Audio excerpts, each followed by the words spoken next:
சொந்த ஊரா வெள்ளிமலை. வேட்டைக்கு கண்டேன் ஒரு வானை கொண்டேன் ஆசை. நீர் வேட்டைக்கு வந்தீரா இல்ல ஓட்டைக்கு வந்தீரா? வந்தேன் விரட்டி நுழைந்தது உங்கள் திணைப்புணத்தில். இந்த சோல் இங்க வச்சுக்கிறாதீங்க. பார்த்தா பெரிய இடத்து புள்ள மாதிரி இருக்கீங்க. பார்த்தா பெரிய இடத்து புள்ள மாதிரி இருக்கீங்க. சரி, நீங்க ஏண்டா 150 மானு கூட உங்க மடியில வந்து உட்காரும். ஆனா காட்டுக்குள்ள வந்துட்டு என்கிட்ட வெட்டியா பேசிக்கிட்டு மானு ஓச்சு மயில் ஓச்சுனா நான் ஏத்துக்கிற முடியுமா? மயில் இல்லாத மயில் ஏத்துத்தான் ஆகணும். மானெல்லாம் இங்க கிடையாது. இடத்துக்கு என்ன பேரு? வேள்விமலை சாரல். அப்பா பேரு நம்பி, அம்மா பேரு நங்கை மோகினி. பிசாசுக்கு பிறந்தவனாடா நீ? பிசாசு இல்ல. நங்கை என்றால் பெண் என்ற அர்த்தம், மோகினி என்றால் அழகு என்ற அர்த்தம். அழகான மங்கை என்னுடைய தாய். அழகான பொம்பளைக்கு பிறந்த முகரையாடாது. ஏன் அந்த அழகு தாய் ஈண்டெடுத்த புதல்வன் நான் தான். அண்ணன் தம்பி எத்தனை பேரு? அண்ணாந்தெல்லாம் உம்பல. டேய், அண்ணன் தம்பி எத்தனை பேர்? அண்ணன் தம்பியா 7 பேர் இருக்கோம். 7 பேர். உங்களுக்கு ஒரு வளர்ப்பு தங்கச்சி இருக்கணுமே. என்ன பெரிய ஜோசியக்கார மாதிரி பேசுறீல? உண்மைதான்டா அது. வளர்ப்பு தங்கம் இருக்கு. வள்ளியா வந்திருக்கு. இடத்துக்கு பேர் வேலிமலை சாரல். சரி, தந்தை பேர் நம்பி. ஆமா. தாய் நங்கை மோகினி. அண்ணன் தம்பி 7 பேர். வளர்ப்பு தங்கச்சி இருக்கா இல்ல? சரி, எங்களுக்கு தங்கச்சி உங்களுக்கு யாரு சொன்னது? இருக்குல்ல. அப்ப எதையோ நீங்க நோங்கி ஒளிஞ்சிருந்து பாத்திருக்கீங்க. இருக்கா? இருக்கு. வள்ளியா? வள்ளி. அதைத்தாண்டா தேடி வந்திருக்கேன். எதுக்கு? யாருன்னு தெரியலையா? நீ யாருன்னு தெரியலையா? சடச்சி இருக்கான்ல. சரி, அவன் மகன் தாண்டா. யாரு?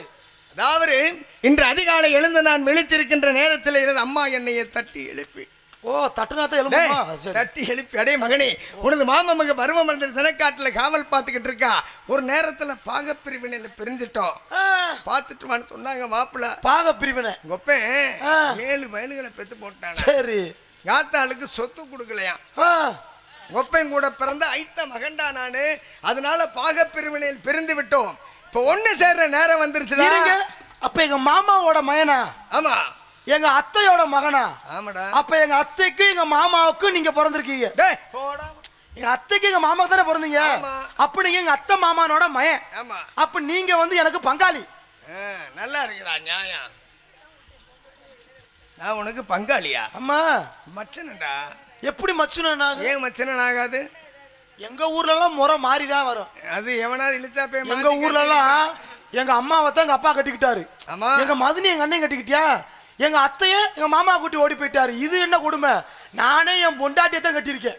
எல்லாரும் அப்படித்தானடா கட்டணும். நான் மட்டும் மாத்தியா செய்ய போறேன்? நீ சொல்ற சரிதான் மாப்பிள்ள. உன் தங்கச்சியை தாண்டா தேடி வந்திருக்கேன். அப்ப நீங்க மச்சுனா? மைத்துனர். மைத்துனர் அவர்களே, மலைக்கு போனாலும் மச்சினை இது உதவி. உதவி இல்லாம எதுவும் உபத்துறதுக்கு ஆகாதுங்க. தொங்கணும். சரி, நீங்க தொங்குங்க. உங்களுக்கு ஒரு சின்ன சோதனை வைக்க போறேன். என் தங்கச்சியை நீங்க பாத்திருக்கீங்களா? இல்லங்க, சின்னதுல பார்த்தது. சின்னதுல பார்த்தா இப்ப மாறும்ல. சின்ன பிள்ளையா பார்த்ததுடா. இப்ப உங்களுக்கு ஒரு வாய்ப்பு தர்றேன். ஏன்னா மனுஷனுக்கு எப்பயும் வாய்ப்பு கிடைக்காது.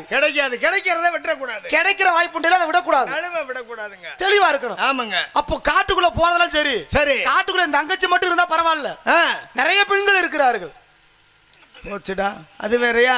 இதுல எது ஏன் தங்கச்சின்னு நீங்க குறிபாத்து சொல்லணும். குறிவாக்க தெரியுமா? குறிப்பறிந்து சொல்ல வேண்டும் சொல்லுடா. குறிவாக்கு நானா? குறிவாக்கு வந்திருக்கேன் நான். ஜோசியக்கார நானும் குறிவாப்பேன். சரி, கையை நீட்டுங்க. 3 2. இந்த மேடு இல்ல, இப்படி இந்த கோடு ஏறக்கூடாது. ஏறுனா ஏறிக்கிட்டே இருக்குமா? இல்ல, ஏறுனா பல ஒம்பளே வச்சிருக்கதால அர்த்தம். நியாயமாடாது. நான் பொம்பளைய மூஞ்சிலேயே முழிக்க மாட்டேன்டா. அப்ப இப்ப எதை தேடி வந்திருக்கீங்க? உன் தங்கச்சியை மட்டும் தானா தேடி வந்திருக்கீங்க. எங்க விரட்டுங்க பாப்போம். நாங்க சரியானவரு. குறிவாத்து சொல்லணும். இல்ல வேடு வர உமக்கு இருக்கிற சாமியா காணாண்டு போயிடும். இருக்கிறது ஒண்ணுதான். அந்த ஒண்ணை பத்திரப்படுத்திக்கங்க. நான் ஓரமா நிக்கிறேன். ஓரமா நிக்கிற வேலை ஆகாது. போய் பாரதி வேகமதான் வருவான்.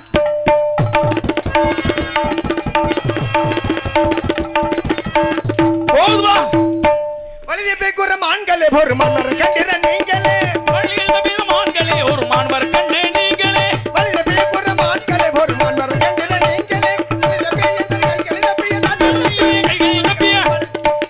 தட்டி இங்க செத்தவா.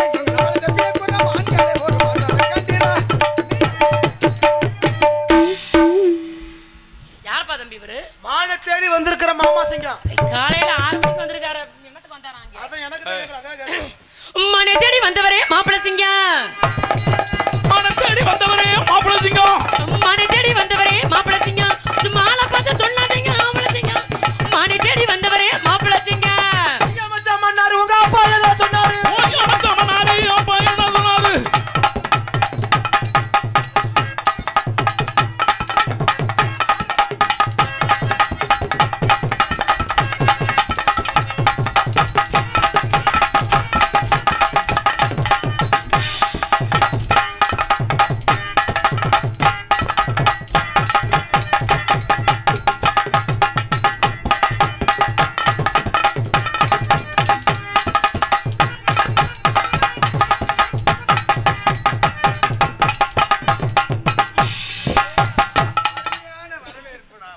வரவேற்புனா அப்படித்தாண்டா இருக்கணும்.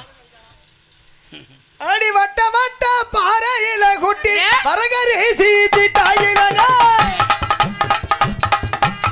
வட்ட வட்ட பாறையிலே குட்டி வரகரி சீதி டைல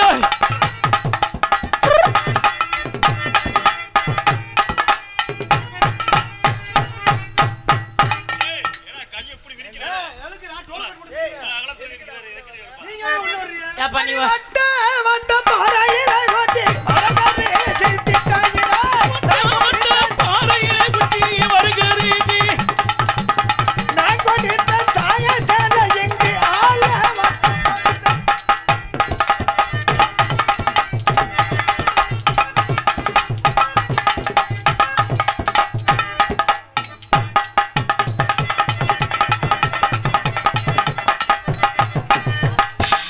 நீ வேடுவர நீ மான பிடிக்கல ஏதோ வேற பொம்பளை சோக்குல வந்திருக்க அவர் ரெண்டு ஆட்டம் ஆடிட்டு போறாருப்பா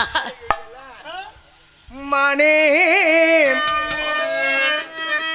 உந்தன் மையல்லானே நில்லு நில்லு மானே உந்தன் மையல்லானே நில்லு நில்லு ஓதனே ஏய் உனக்கு மரியாதை கெடுப்பிற அப்புறம் காலங்காத்தால வந்து ஓ என்னையா சொல்றாரு தெளிவா சொல்லுங்க ஓதனே என்னப்பா நான் பார்க்கலையே ஓஹோ தேனே அப்படி சொல்லியா சேர்த்து சொல்லாம தேனே உந்தன் நிசம் என்ன சொல்லு சொல்லு மானே உந்தன் மையல்லானே நில்லு நில்லு கிரகமெல்லாம் நாளே வேலாக கொண்டு வெடி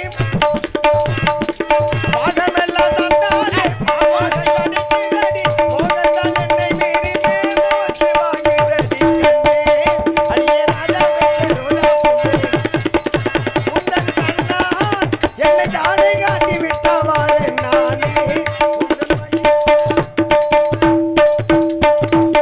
வேடுவரே மை ப்ராப்பர்ட்ல கை வைக்க கூடாது ஏய் தங்கச்சி என்ன அழகா இருக்கு இது தங்கச்சிதான் எனக்கு இல்ல உங்களுக்கு ஏன் தங்கச்சியா ஆமா ஓ தங்காய் ஏய், யாரை போட்டு? என்ன ஓ தேனைங்கிற அப்புறம் ஓ தங்கச்சிங்கிற என்னையா சொல்ற சுத்தி சுத்தி அங்கேயே வந்து நிக்கிறியா வாயில குத்தி பிடிவ தங்கச்சியை பார்க்கலாம் ஆ. கட்டி பிடிக்கலாம் பிடிக்கலாம். முத்தம் கொடுக்கலாம் தூக்கி வளர்த்தம் இல்லையா சரி உங்க தங்கச்சியை கூப்பிடுங்க தங்கச்சி அம்மா